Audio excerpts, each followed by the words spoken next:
The indie horror game market is very heavily saturated. Independent artists and small game dev studios are churning out titles on the daily like their rent was due months ago.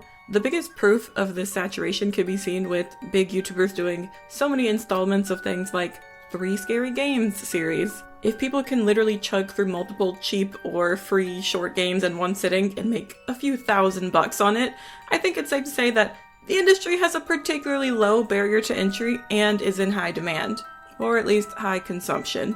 And this appeals to a lot of new game developers because we've all started to see that indie horror can have a huge amount of success. Thanks to the continued rise of playthroughs, even small humble titles have grown to become massive franchises that can be marketed to all hell. I'm not a die-hard indie horror games fan.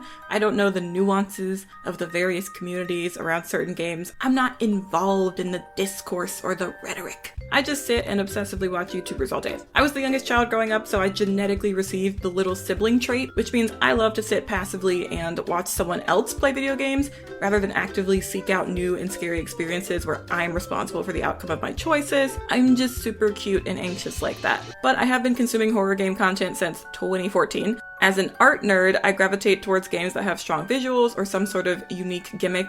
That's why mascot horror is the best junk food for me. Humble beginnings, scrappy graphics, a copy-paste storyline with mediocre writing. Looks great, tastes alright, horrible for my mind, body, and soul. I eat that shit up every time. I've followed probably every single installment of most of the big name games, but after a while it starts to feel like Groundhog Day. Games like this usually suffer from the way that they tell rather than show. I understand that the appeal of mascot horror is the juxtaposition of nostalgic childhood imagery mixed with dread, but do you really have to beat the player over the head with it by continuing to write in dialogue lines like, "Oh, bad things happened here"? Do you know what's happened here? Do you know who we once were? Do you see why we have to end this? Yeah, we get it. It's a bit too on the nose for me, but looking at the age demographics these games draw in, there's no wonder that they have to stick to simplified storytelling. Besides mascot horror having visual punchiness and marketing-friendly characters, there's just not much under the hood. Pretty picture, decent concept, and okay story are just features of the subgenre that is mascot horror, though of course every rule has its exceptions. That isn't a bad thing, since games don't have to be visual masterpieces and games don't have to be best-selling novels. Recognizing that these games have a pattern isn't me calling out the injustices of mascot horror, but like I said, it loses its flavor the longer you chew on it. Other than mascot horror, there are indie horror games that do everything near perfectly. Complex visuals, interesting mechanics, a captivating story. Some of my favorites being Franbo, Doki Doki Literature Club, Little Nightmares, Inscription. Remember Inscription? No one talks about Inscription anymore. It's tough to define what indie is, since I think it's up to how these games were distributed and published, and that's a whole world that I don't live in. This isn't an essay video that's gonna have you walk away with a university degree worth of in-depth knowledge about the minutia of game publishing. No, normalize simply not knowing and not caring. Education doesn't matter, experience matters. And I have vicariously experienced many indie horror games in my time.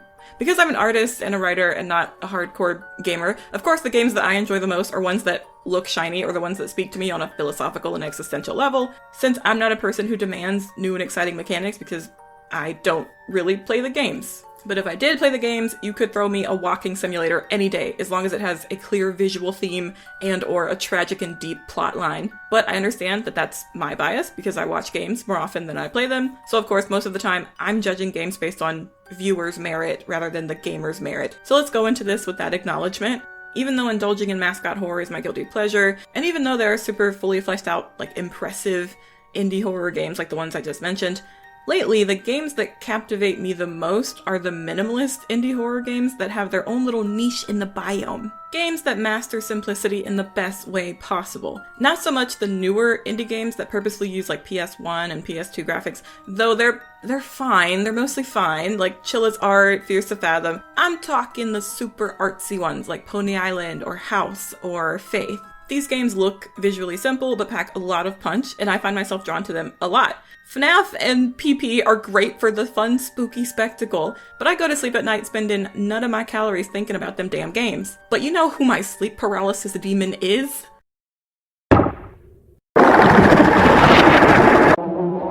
So today I want to talk about an indie horror game developer who makes this genre of work. Games that have a great recognizable art style, and while they're not the most heart-pumping, adrenaline-gushing games out there, they have some of the best concepts and dialogue that I've seen in a long time. Today, we are talking about Yames. His games are truly unique and recognizable, and they rarely disappoint. If I could describe them in one phrase, it might be fitting to say supernatural surrealism, and even that doesn't properly encapsulate all of it. His work sticks with you, or at least it's stuck with me. So for this video, I went and downloaded and purchased all of Yames' titles and played through them, forcing myself to override my instinctual little sibling baby girl passenger princess behavior and start doing my gaming research on the front lines. Let's go over the games of Yames. By the way, he seems to have a lot of titles in progress at the moment, but I'm specifically focused on publicly released games that are on the itch.io page, not his pre-release Patreon exclusive titles or anything. I highly encourage you to also play these games and experience them for yourselves, or even join his Patreon and give support if you want to see more early access things. Not sponsored, which is really weird that I even had the urge to say that, but we'll leave it there. The first and shortest game is called Via Negativa, but I guess I should say it like properly, so it's like Via Negativa. This one is super simple and has only 2 keys that you press, 1 key to move forward and another to cycle through different choice options. This was made for a How Have You Been game jam, and even Yames describes this as not very fun, mostly because it deals with depression and ideas of God, so yeah. It doesn't quite have the level of escapism and fantastical fiction that I like about Yames' later games. The colors are unconventional, these neon tones of purple and green. You start by holding the W key and wandering down a road in an unknown place. You can't see your avatar, but the camera scrolls to the right until you slowly encounter 2 strangers. One says they gave it their eyes, and the other says nothing. Then what we can assume is God, or some agent of God, appears before you and asks what you want to give. If you choose to give God your eyes, the game ends and you wander in the darkness forever.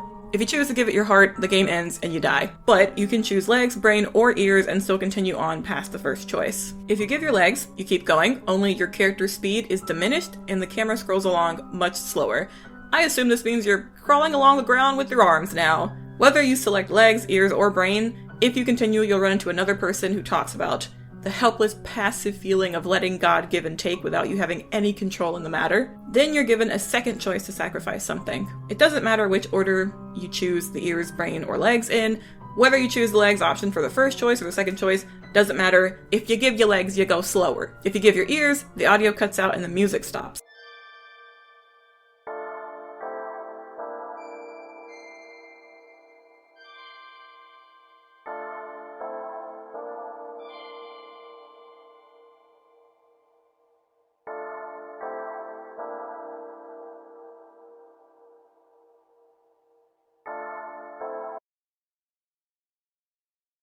If you give your brain, you'll lose the ability to understand the dialogue. So you can choose these in any order, and slowly these effects will overlap until you're just crawling down this path with no music and no ability to read what people are saying to you. This one guy is like, the best evidence of God is its absence. Like, okay, thank you, Triangle Crotch Man. Love that input. Once I got to the point where I was going so slow and there was no music anymore, I remember having the distinct thought that, oh, this isn't fun anymore. This is just tedious. Like, what's the point of going on further? Then I realized that's the entire objective of the game, to instill that small feeling in you, a feeling of exhaustion. Finally, after enough choices, God will approach you one more time and ask, what will you give? The only option is everything. And then the game ends with, death is unity with everything. And the only choice after that is to let the game close itself. After playing, I felt like there was no point in even going past the first option. Like, why keep going on if it's going to get remarkably worse? Why not just give your heart from the get-go and then end the game there? And it was horrific to realize that this game encouraged me to adopt a quitting mentality within less than 5 minutes. So props to Yames for that. It was an interesting exercise. I liked the God design. I liked the use of it when referring to the concept of God because it implies so many levels of removal and detachment and unfamiliarity. While I appreciate a developer who wants to express themselves, Via Negativa is super bleak, and I was very eager to move on to the next game and not dwell too much on the existential depression that was standing behind me, about to lock me into a chokehold. So, next game. Lips Like Velum is from another game jam. This isn't a full game, it's described as a demo, and the story ends super abruptly. At this point, I started enjoying the tiny little dialogue boxes that these games use. It's as if Yames refuses to immerse you. You have to do that by yourself. This game, unfortunately, would not let me, though. I tried to run it, and no buttons would work, so I was just stuck on the first dialogue screen. So let's enjoy a playthrough of this from someone else. There's this nice melancholy music, but you can't enjoy it for the first minute of the game because the dialogue sounds are like aggressive punches.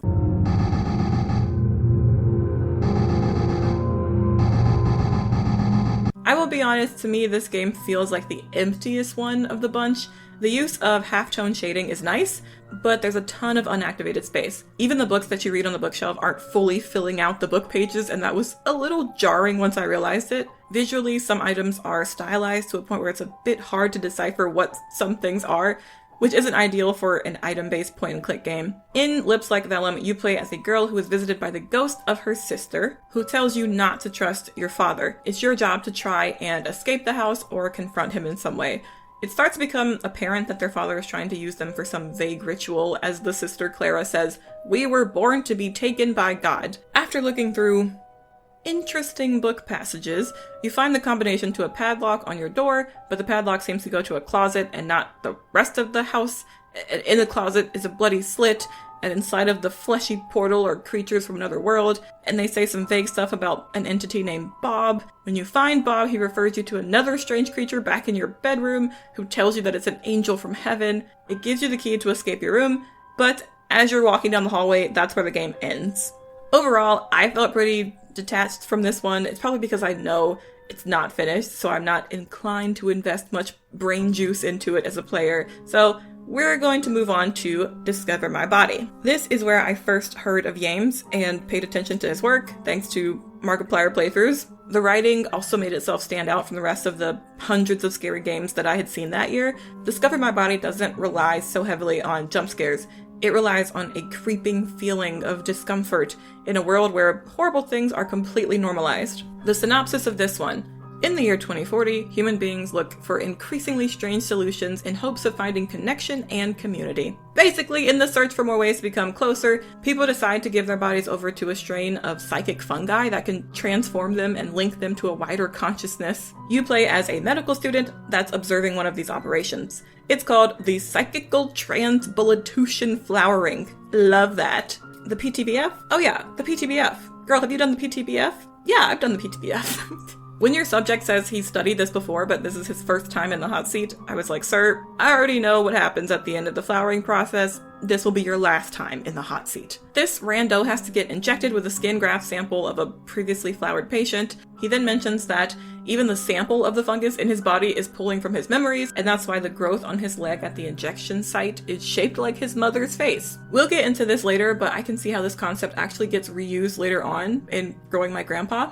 The gameplay loop in Discover My Body requires us to click around the X-ray software, which reveals more and more of the subject, and we can scan to look for things that we have questions on. And we have a lot of questions. The whole time, the patient's demeanor is so happy-go-lucky, and he's very open and honest about everything that's happening to him. Even though his bones are rotting and his nerves are turning into mashed potatoes, he tells us that there's a device in his brainstem that blocks all of his fear response. He can still feel pain, though. Yeah, he can still feel pain. He describes a sense of euphoria because he's decided to forego his selfish need for personal individuality and join the mental, metaphysical, psychic pool of other people who have flowered before him. Good for him, good for him. A few levels later, his appendages begin to fall off, but he's having a great time. His voice sound effect also changes as his body changes, which is a nice touch.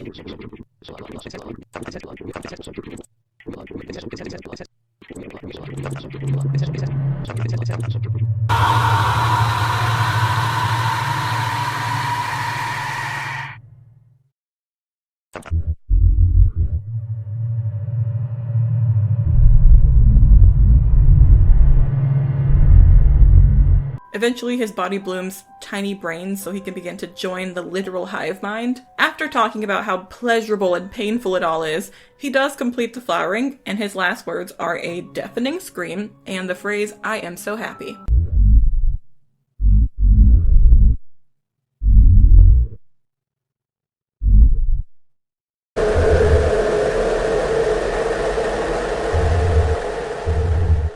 It's chilling to watch, and the energy and movement of it is so sudden compared to such a slowly paced game. You don't even get more than a handful of seconds to process what you've just seen after you witness this flowering happen. And the conversational topics that this game sparks are just scrumptious. Like, will humans ever become so advanced that we forgo the need for a physical body altogether?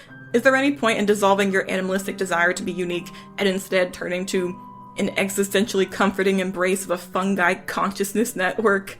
If your friends jumped off a bridge, would you do it? Screw that. If your friends linked up to the same brain mainframe, the brain frame if you will, would you do it? Would you still love me if I were a fungus?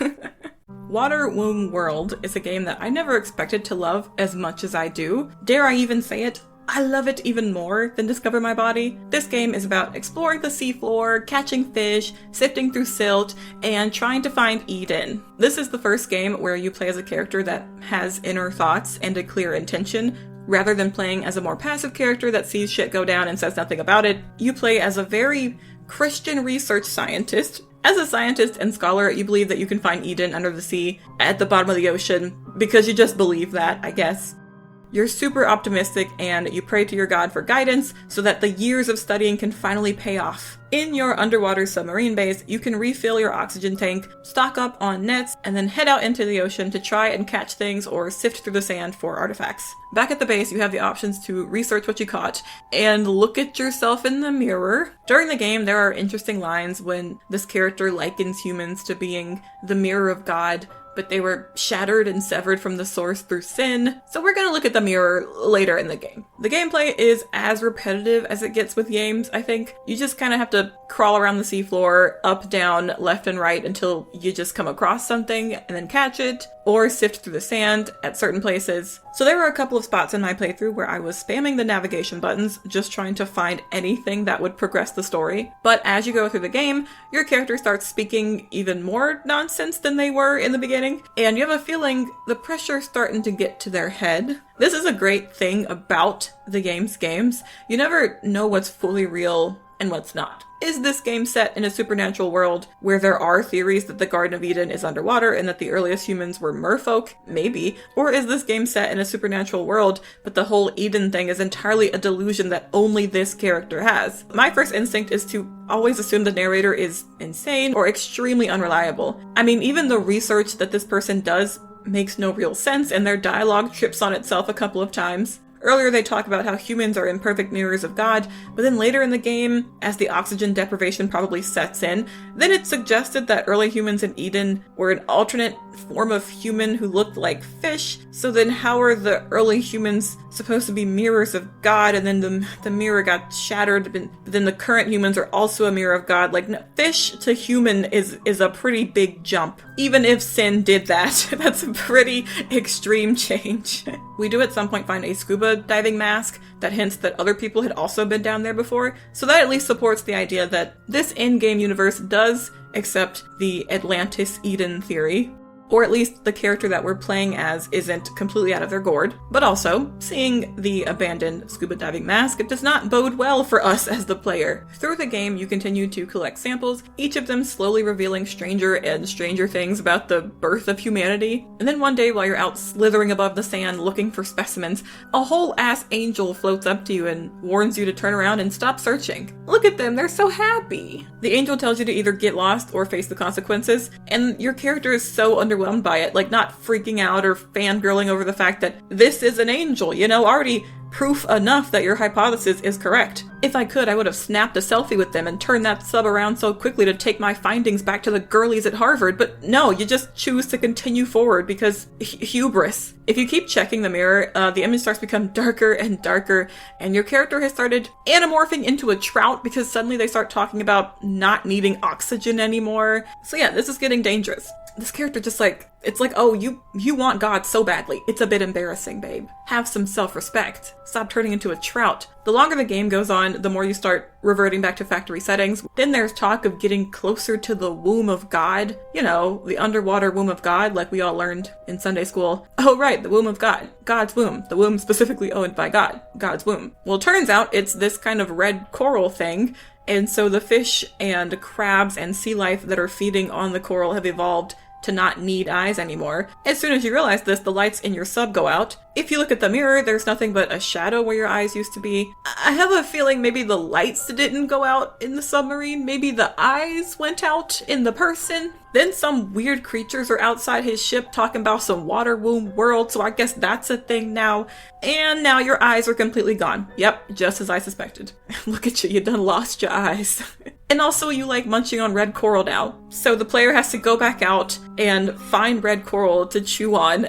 And the game ends with this amazing surreal imagery of your character seeing whatever the heck this is. Not sure if that's the eye of God or the womb of God, but nice. Good for them, good for them. The Well is another really, really strong game. When I played it, the very first jump scare was making the game full screen because the sound scared me. The Well is, well, about a well. We get some exposition at the beginning. An old farmer and his nephew are trying to dig a well on the farmer's property. Then the nephew supposedly lost his mind and murdered his uncle before bricking up the well with his uncle's body inside. And when they eventually found the body, there were hieroglyphics on it. Spooky stuff. And the same person doing the exposition to you at the beginning of the game turns out to be a character who you're working with to help clear out the farmer's land. The both of you have to turn over any belongings to Pastor Emerson, who has hired the both of you to do this. This other stranger character guy remains off screen the entire time, but he mentions that the pastor specifically warned him not to touch the well. So of course somehow that's the first place that he makes a beeline towards. This guy is super casual and chatty as the both of you work to see what's inside the well. I also love his dialogue because it's so southern, I guess. And also he's brought his little cat, Jingle. It might have been because I had the game full screen for recording purposes, but even though I had distant memories of seeing playthroughs of this game before, I forgot about the cat and completely overlooked it until there was the meow dialogue box.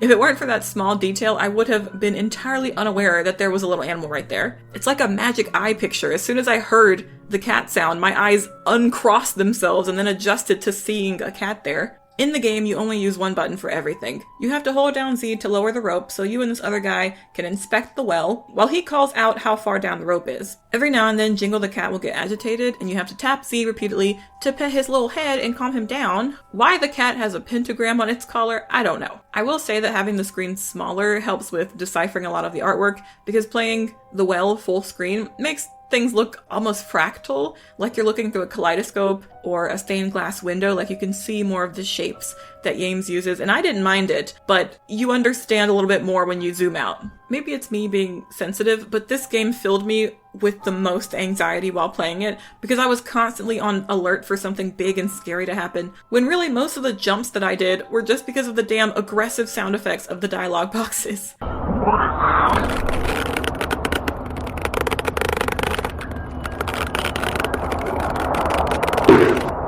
It's made worse because the majority of this game is just numbers being shouted at you, and you're building up your own tension because you're waiting for the next time the countdown is going to be interrupted. And it often is with either Jingle or when you start finding things on the rope. When something gets stuck on the line, you have to tug it back upwards, and the music starts swelling and swelling until you finally get to see what was jamming the rope.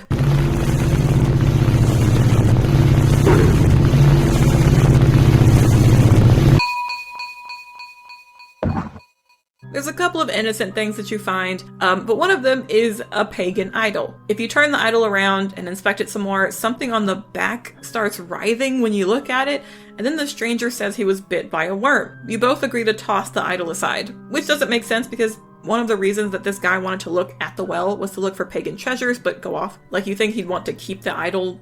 Okay. The entire game has a perfect balance of repetition and new stimulus. It allows Yames to reuse animations, but also lets the player acclimate to the strange environment and story setup. And like I said before, it makes the player super paranoid as to when the repetition is going to get interrupted. And as soon as I wrote that line down in my script, I kept playing the game and then immediately noticed that I had been playing for 2 minutes straight without realizing that Jingle had disappeared entirely. Meanwhile, this stranger is getting straight up wormatosis because he starts talking about how good the dirt looks and then starts referring to this her. A rock gets stuck in the line, and when we tug it back up the well, he starts hallucinating that it's a woman's belly full of eggs, so let's just ignore that. Oh, and then Jingle came back, but Jingle didn't come back right. Let's just keep going, I guess. The next thing we find in the well is a small animal body, and at first we think it's some random animal. It's super hard to even decipher what the heck it is. But if you inspect it closely, you'll turn it over and see the same collar that Jingle used to have. As soon as you try to go back to pulling the rope, there's this great moment, and once again, it's the closest to a full jump scare that you're going to get from Yames.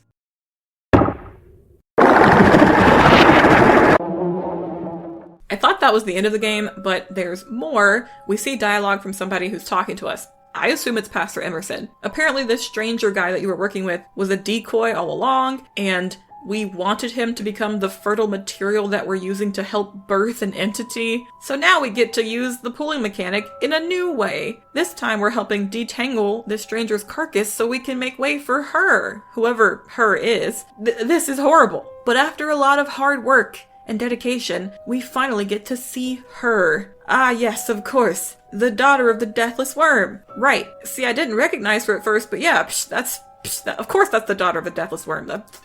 She's right there. I love everything about this. The peaceful and graceful way she's presented. The little halo around her topmost orifice. This game was directly inspired by an H.P. Lovecraft poem named Fungi from Yuggoth, I think. And yeah, that checks out. Yeah. Growing My Grandpa. This is Yames' most recently finished game and the longest one to play. It even has 2 endings. With a description like narrative-driven point-and-click horror game with virtual pet elements, what is there not to love about this one? A young girl, Adrienne, is getting into a rough spot with her schoolwork and has to be called into a counselor's office. Her home life isn't great. Her parents are academics, but they're super neglectful of their daughter. They also argue a lot and send her to the basement, as parents do. Adrienne starts telling this counselor about her experiences in the basement, and we are put in charge of playing the game as if we were reenacting these flashbacks. We have a cursor that's a hand, and it's our job to clean up trash in each room. The first thing you inspect is a black bag full of broken glass from a mirror. When you remove the glass, there is a strange spiky black creature that emerges from inside of it. As Adrienne tells this entire story to the counselor throughout the game, the counselor fully believes that she's just using her imagination. But I have a feeling she's not. So you, as the player, are back in the basement, and you have to collect a book of rituals, a doll, and a photo of her grandfather. After obtaining these items, you're able to find a good number of research and experimentation records that describe a specifically highly dangerous entity. Adrienne explains to her counselor that she took the doll and the magic book and tried to recite a ritual while wishing really hard to have her grandpa back. And she mentions that now she's currently growing her grandpa and teaching him to eat and read and speak. Of course, even hearing all of that, the counselor keeps trying to analyze her situation on some 12th dimensional triple matrix inception psychology major philosophy minor galaxy gigabrain level, when really this little girl is being literal. She is actually growing her grandfather. At this point, the counselor looks into Adrienne's life a little bit more and finds out that her grandpa passed away from an intense car accident. And so Adrienne just misses him, you know, and that's why she's playing make-believe. Yeah, keep telling yourself that. Once you do the ritual, we see this beautiful cutscene of Grandpa taking his first steps. As if that weren't horrifying enough, the game tells us that we now have parental responsibility and commitment to this thing's well-being. The most bone-chilling thing a horror game can do to me in my early 20s. Tell me I'm now the guardian of a legal dependent. So this is where the main gameplay loop is introduced. You go around the basement, cleaning different areas and collecting pieces of lore. Plus, you have to find memory cards so you can teach Grandpa to communicate. There's a little mini-game for that. And also, you have to find food to feed Grandpa. There's a sort of mini-game for that too. Once you feed him and teach him, he'll become cooperative enough to fully communicate with you and answer questions that you ask him. Every week, Grandpa grows bigger and smarter, and Adrienne becomes more outgoing and happy as she makes her visits to the counselor. When you progress through the game, some things begin to change in the basement. You'll start to notice these pulsating sac growths spread around, and soon enough, when we ask Grandpa to have a little chit-chat, he helpfully opens up his outer shell, and we get to see the real him. Oh dear lord. You can ask a ton of questions here, but I'm going to get to the deeper lore in just a little bit. All you need to know is that Grandpa spouts a lot of philosophical stuff and talks about how he's an ancient creature and says that he slowly shapeshifts to be whatever Adrienne wants him to be. So as long as he's fed and taught, and as long as she thinks about him, he'll become more and more like how she wants. Promising to become everything a child wants you to be is a dangerously reassuring statement. I'm sure Adrienne wholeheartedly believes in that, but as the player, you have your doubts. If you keep feeding and teaching and conversing with Grandpa normally as the weeks go by, he'll continue to develop, and once week 5 rolls around, Adrienne will have one last session with her counselor. She explains that he's almost finished, and that she had a strange dream last night. She was looking for him because she heard a noise, so she decided to crawl into a vent to see if that's where he was. She sees a malformed, disgusting human, it's wrong. It's so wrong. What is that? And then as you're busy looking at that, then Adrian looks up to see something and then blacks out. Cutting back to the present, Adrian starts to tell her counselor that she feels so strange, and so she reaches out her hand, and boom, Grandpa in the hand. It's a tale as old as time. Grandpa in the hand.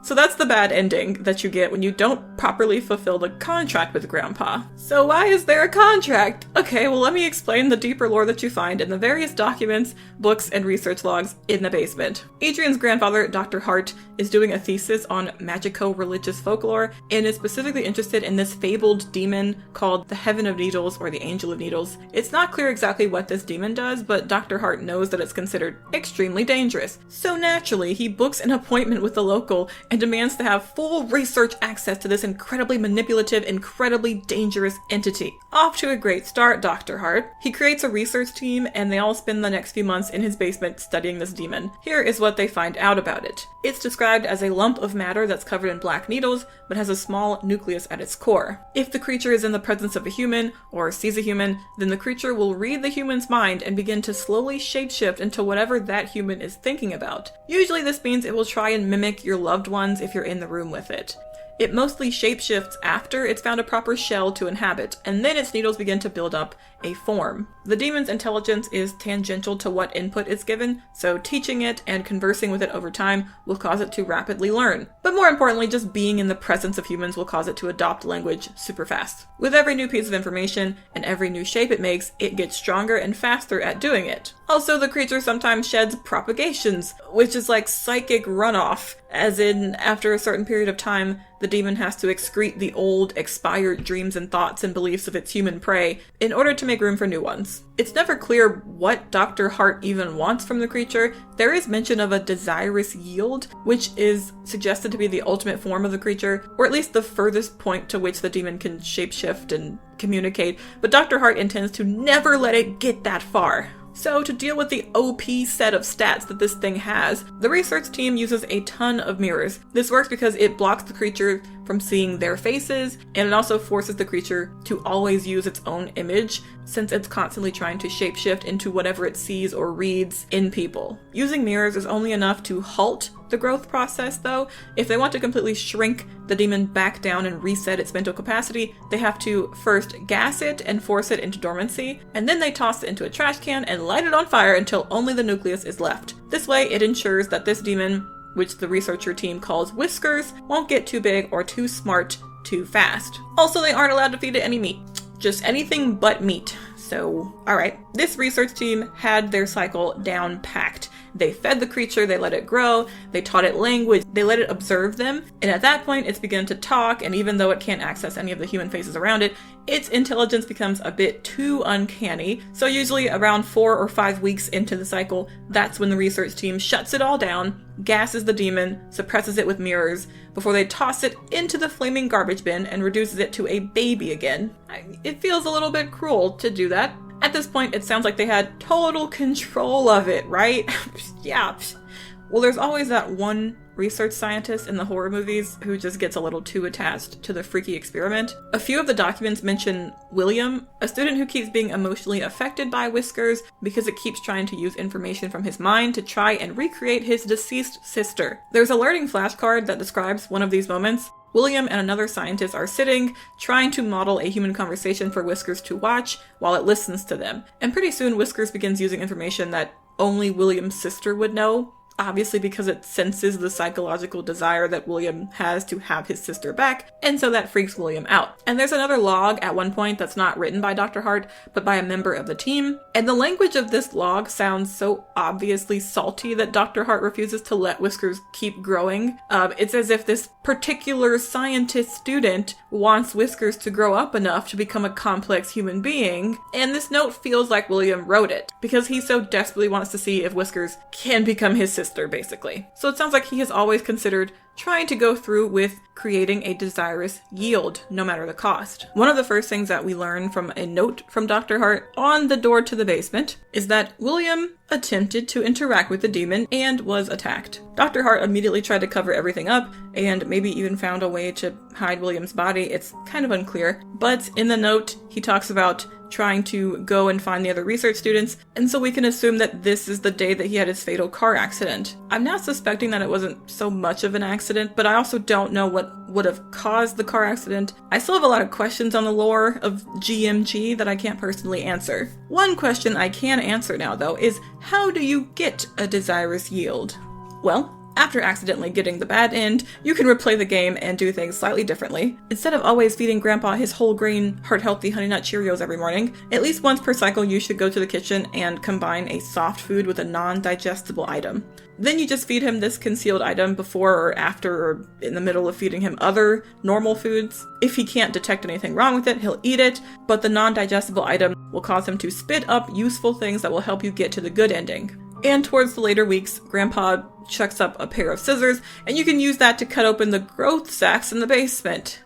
Clean this area up and you will find a little tadpole grub looking thing, which you need to feed to Grandpa, aka Whiskers, because he wants meat. And feeding this entity meat is a signal that you want to interact with it in a contracty way. I don't know. Yeah.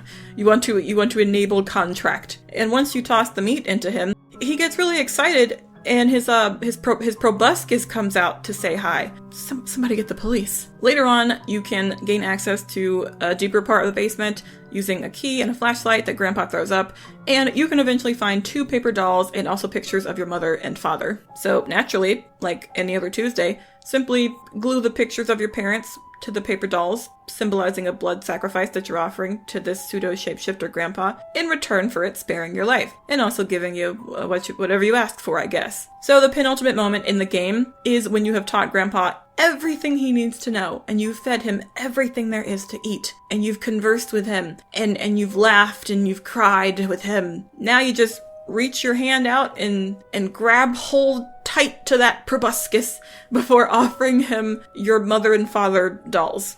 And then the contract is complete, and Grandpa will give you some great motivational quotes. And then once you end that week, we get the good ending. Adrian explains to her counselor that her grandfather's gone now, but not before fulfilling the contract and changing her parents.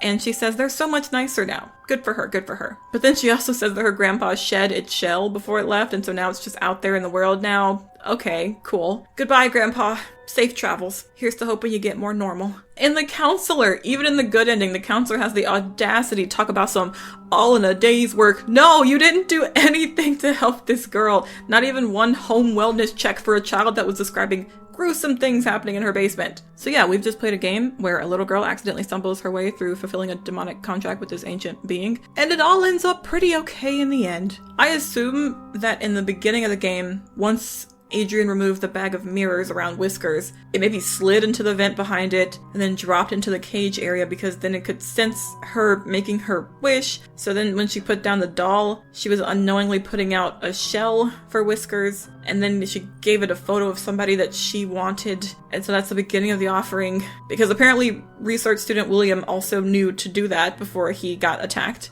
And in the bad ending, the same thing happens to Adrian. You also get attacked. If you never fulfill the contract, Whiskers gets impatient and escapes through inhabiting your body and wearing it as a meat suit. Whether you get the good end or the bad end, the conversations you can have with Grandpa are really profound once he gets educated enough to speak with you properly. I feel like there's no point in teaching him the flashcards. It's really the time that you spend in the vicinity of the creature that lets it learn language by reading your mind. In the earlier weeks, asking questions will just give you incoherent answers, but my favorite dialogue moment is when you can see Grandpa actively using your thoughts to adapt to his speech. If you ask it about the biohazard bins where the researchers would burn it, the descriptions it uses are super childlike. It says it was put in a box, that the researchers were scratching on thin pieces of bark and using small strips of reeds. And then in the next breath, because Whiskers is always learning from your internal knowledge and thoughts, because it's always scanning you for input, within one sentence it begins to understand more of what it just said. So it says, actually no, it wasn't just bark and reeds.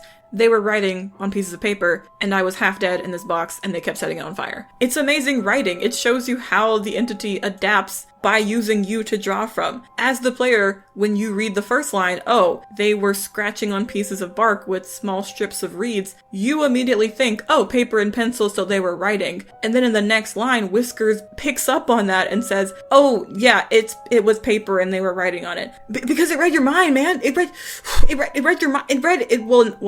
It read Adrian's mind technically, but I just don't understand how you can not play this game and think that this is the best freaking writing that you've ever freaking seen. During the final week, you'll get more clear explanations to your questions. If you ask about your wish, Grandpa will explain that he felt your desires and he can also help you with your parents. He says, I am for you whatever you want, and I love you just as much as you love me. But then goes on to say that wishing isn't enough, i.e., you gotta complete this contract if you really want to get what you think you need from me. If you ask him about his propagation spawns, which to me I think is a little rude, he says that back in the good old days, he used to live underground. Shepherds were roaming the land and they'd come across him, and he would use his ability to shapeshift into the faces of their wives and steal their voices, and then after luring them in, Whiskers would eat them and take their blood. Oh, Grandpa, you and your stories. Asking about language, he reveals that yes, he mostly uses what you're saying and thinking to learn how to speak. He says,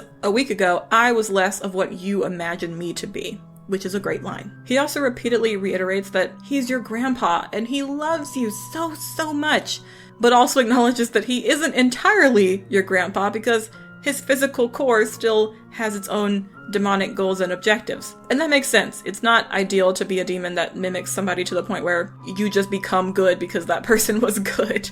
So you can't forget yourself. So there is always a level of separation that Grandpa knows exists. Because yes, while he's compelled to say all these nice, encouraging things to Adrian because that's what she imagines her grandpa to say to her, and even though he feels feelings of love to her because that's what she imagines her grandpa feels towards her, it's clear from the bad ending that Whiskers is also ready to throw hands if you don't give it what it wants. So it has to breach the persona that it takes. It's a fascinating concept. I would sit and read a full-length book or watch a full-ass movie that explores this idea. An entity that barely exists until somebody is projecting an identity onto it, a creature that's shaped entirely through the opinions and desires of those who interact with it. It will literally become anything and everything you want it to be. It's like a tulpa in that way. And to anybody, that sounds perfect on the surface. And at the end of the game, it does fulfill its end of the bargain and leaves Adrian with altered parents. I mean, to her, that was like a buy one, get two free bargain deal. She's super happy with it, so I'm glad for her. As the audience, we know that this isn't right, this isn't good, because there are lives being taken away, or at least the threat that if you don't go through with the ritual, your life will be taken. And also we know that now Grandpa's just out there somewhere doing its thing. There are still some details that are a little fuzzy for me. Maybe something flew over my head while playing this game. I don't know if William for sure died or how exactly he died, because I don't think he got possessed by Grandpa like Adrian did at the end of the bad ending. I assume she dies by getting her body stolen, but nothing in Dr. Hart's note made it feel like William had been possessed, because obviously William wouldn't still be on the floor, and the counselor mentioned that one of Dr. Hart's students had gone missing, which is presumably William, but did nobody find his body? So what happened to his body, unless Dr. Hart found a way to hide him before he got into the car crash the day that he was trying to find Whiskers, and so that begs the question, if Whiskers escaped the basement entirely, how the heck did it get back inside the trash bag with the mirrors for Adrian to find it in the beginning of this game? Did Dr. Hart find Whiskers at the last second and then throw it into the bags? Well, then what caused his car accident? Because I was assuming the accident was maybe because, like a horror movie, Dr. Hart like jumped into his car and was like, I gotta go get this thing done. And then like Whiskers is in the back seat and kills him, and that's what makes the car accident happen. But if the demon was already in the basement, in bags, subdued, I don't understand. Also, did Grandpa totally replace her parents with new parent-shaped whisker creatures? Because they are fully bald and naked in this cutscene, so unless that's just what they looked like before, in which case, y'all do y'all, I'm not judging. And how come the parents never noticed any of this damn stuff happening in their basement? All the questions aside, this game is so amazing, and I can't give it enough praise, but I promise I'll move on from it. So why does Yames's work? And that's work with an E. First, let's talk about the obvious thing, the art style. Not just his games, but also his art on Twitter is extremely textured and near pixelated at times. In the newer games, he uses some borrowed features and coding tools from other devs to put this cool dynamic glitching effect over the backgrounds or the text. A lot of the assets and backgrounds are purposely difficult to make out, but Yames will allow just enough detail to peek through to where your mind can recognize various forms and shapes. You will get the contours of what Yames needs you to see, but only that. I'm about to get a little nerdy for a second and apply some like art student analysis, so bear with me. There are times when you fully don't understand what you're looking at. You have to do the work at interpreting what this is. The same goes for the sound in his games. You feel yourself straining to both look and hear exactly what's in front of you. It forces you to lean closer, to squint, and try and connect with the work more, when in reality, Yames is not going to hand you anything. So it feels like a puzzle. There's some achievement in you being able to interpret and live with the world that Yames tosses you into. Sometimes you might even choose to let your eyes blur over. You might even choose to give up and accept that you have an inability to have a clear and concise view. These games will not serve everything up to you, whether that's visually or whether that's story-wise. You need to let go of needing to see, needing to decipher, needing to know. And that's fun. It's fun to let things be blurry. It's fun to let people come up with their own answers. I also think the most impressive part of the Yames games is that I never get tired of the style. It feels like everything Yames makes is the same genus but different species. These divine, eldritch, profane concepts he explores are so closely related. There's definitely a similar set of topics that he enjoys using in his work, but they never feel stale or overused. I could sit and look at this stuff and literally never get tired of them. They feel like they're all parts of a broken whole, and I keep trying to pick through every piece of information I can get to make sense of this greater universe that Yames creates in both his casual work and his official games. And this is another point. I think this is extremely overlooked in indie horror games, but Yames does really think about composition of the entire screen. These games are like a bento box of deliciously diverse frames. The UI is broken up into multiple viewfinders. You get a good bit of everything, and everything works together. Nothing is neglected. Even if some of these boxes are non-functional, they still exist to be elements of immersion. It's refreshing to have a creator that doesn't feel a sense of urgency to shove this giant full-screen jump scare into your face with the best graphics possible.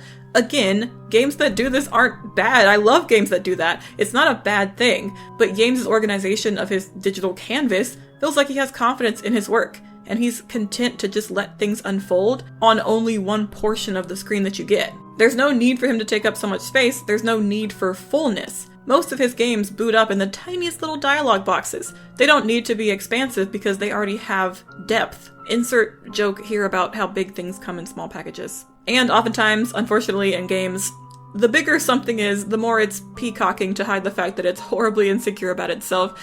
Just look at the chaos that was the entirety of Security Breach. I still love it! Back to Yames and his art. At first, when looking through these games, for some reason, the idea of analog horror popped into my mind. But now that I've sat with Yames' work long enough, I'm tempted to say it's not super familiar with analog horror. Firstly, analog horror is primarily just used for videos, I know, although it's been replicated in some games. But while I do think that Yames' content and the analog style both share this compressed, grainy look and feel, the visuals are used very differently in relation to the story. There's amazing analog horror out there, but a lot of them rely on delivering a story-related piece of information and then displaying an illustration or animation to go with the information. And that works for that medium. That type of horror is more story-driven and has supporting artistic elements. But even as indecipherable as some of the graphics can be in the Yames games, they serve a much bigger purpose because the dialogue in those games just fails at times to describe what it needs to, and so the graphics are what you have to see to even understand it. Sometimes the dialogue just won't even be there. It just won't even be described. That's the difference, I think, between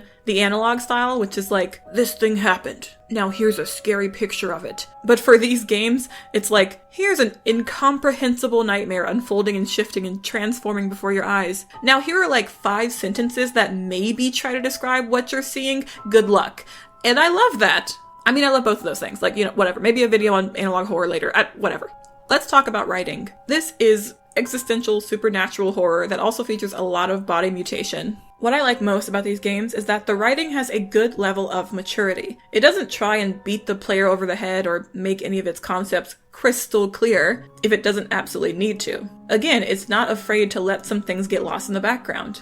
It does a wonderful job of showing rather than telling. Within means, because it is a game, so yeah, it does have to tell you how to play, but still. And there are also just words that don't feel real, and I didn't want to look them up because I trust Yames with my heart and soul, and I don't care if they're made up, they make sense in context. Using scientific jargon mixed with the religious and the arcane is just so cool to me. Doing this legitimizes the supernatural aspects of these worlds. In the games, psychic or cosmic forces can be measured and monitored. Because of this, as I mentioned before, everything feels normalized. You haven't been dropped into a world where nothing makes sense. You've awakened into a world where you as the player are a third party, but even your in-game character knows more than you do, and is totally chill with this. Yames never asks you to run or fight something, he never asks you to struggle against something, he just wants you to see and then make of it what you will. These games just force you to witness, and that makes you question everything. Oh, in a world where people just be flowering, how unusual is this process? How normal is it to see an aquatic angel? How normal is it to just turn into a fish? Well, you never get clear answers to that, so the beauty of these horror games is that there's a clash between what is and isn't horror. Obviously, to us in the real world, all of this is horror because it's unusual and fantastical, and a lot of times dangerous, but to your character in The Well, raising up a sacrilegious earthworm princess is just your 9 to 5. And this is a big thing.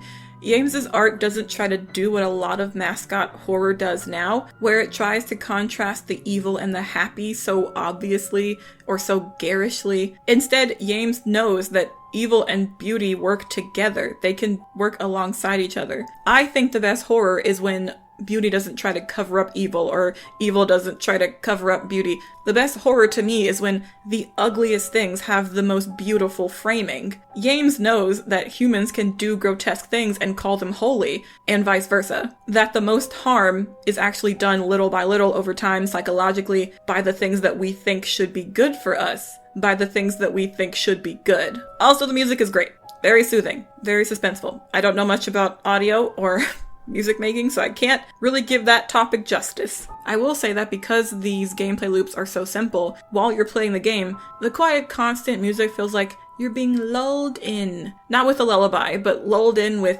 off-key wind chimes or static white noise. Things that aren't necessarily pleasant on their own, but they become a part of the landscape as you focus on something else.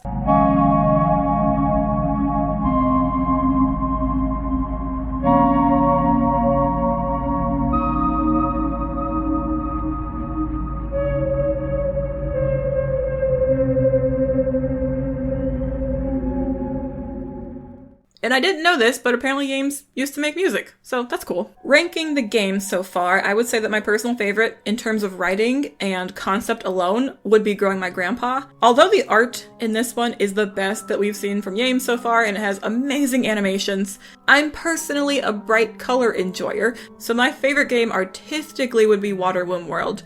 Every time I think of Yames, I think of neon blue and red. So yeah, Waterwomb World is a runner-up. Discover My Body is third. It's well-rounded in terms of the visuals and the writing, but it is my favorite when it comes to the unique UI composition. The Well would be next. It's fine. It's fine. It's nice. It's fine. And then Via Negativa. And then Lips Like Velum. Obviously, if Yames continues to put out some more titles, this list is going to drastically change. He's mentioned that he's been working on Discover Our Bodies, and I am very, very excited for that. So again, please please support him if you like. Personally, I am eyeing the cryptid t-shirts that he has. Also, his Twitter account was nice to scroll through. It's pretty fun. He doesn't get all philosophical and snobby about his art like I just did for this whole entire video. His captions are so nonchalant and fun. I love it. That's it for this video, and please let me know if there are any other independent game developers and artists out there that I should look into. I would really like to get more up to speed on this community, and because I also really want to make games as art someday, I'm starting to look for more creators to support and more titles that can inspire me, like how Yames has inspired me. I hope you enjoyed this. Goodbye!